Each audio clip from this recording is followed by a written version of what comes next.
So one thing I'm really tackling is just preserving the bees. Let's let the bees live, ladies and gentlemen, please.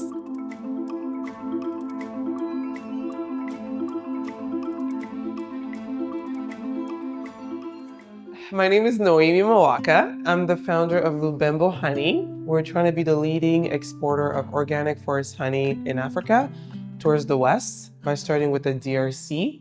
Woo! What problem am I trying to solve? Since I was very young, my passion has always been economic development.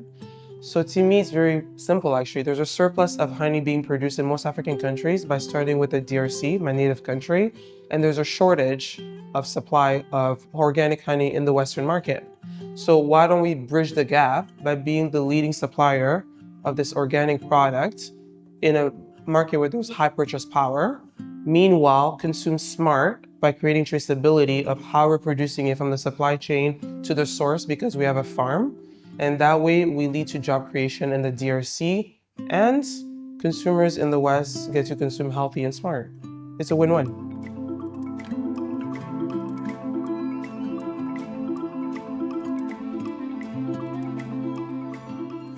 So our farm, 3,000 hectares now in Bandundu region, so southwest of the DRC, about 6 hours from Kinshasa.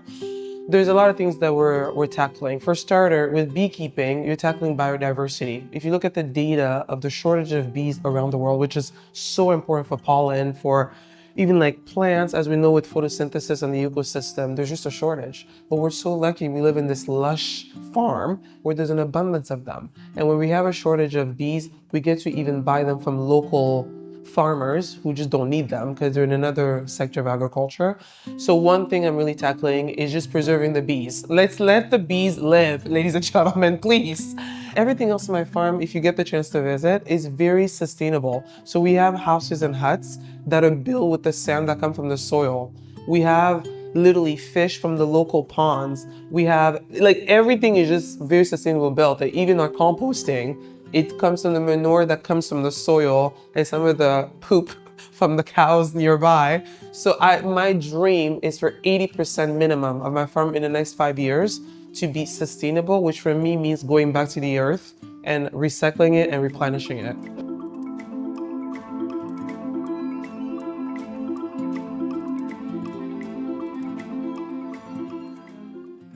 For many reasons, I'm going to share the top two. I think for starter, I'll be fully honest, the founder of the fund, being originally an African woman, native, right?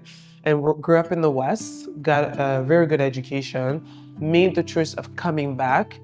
Meanwhile, using her position of affluent privilege education to mobilize the resources and come back and like advocate for SMEs in a continent where the rate of risk economically is so high that people mitigate risk by only investing in large corporations, not SMEs.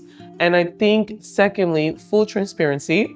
I've always been entrepreneurial. I think being an entrepreneur is a personality type. It's a gift. Since I was 15, I started being an entrepreneur. I think I do have to acknowledge there is some kind of lack of business acumen, right? So by definition, an entrepreneur is just a risk taker. Risk taker, but I take calculated risk and I'm willing to fail. I love it. Failing means learning. But I do acknowledge that because I did more of my master's in global health, public health, the business acumen sometimes lacks. So I'm hoping that Barka will help me structure myself more for scale and really hold me accountable. Like, tell me when I'm doing something wrong so that I'm positioned well to attract top investors as well.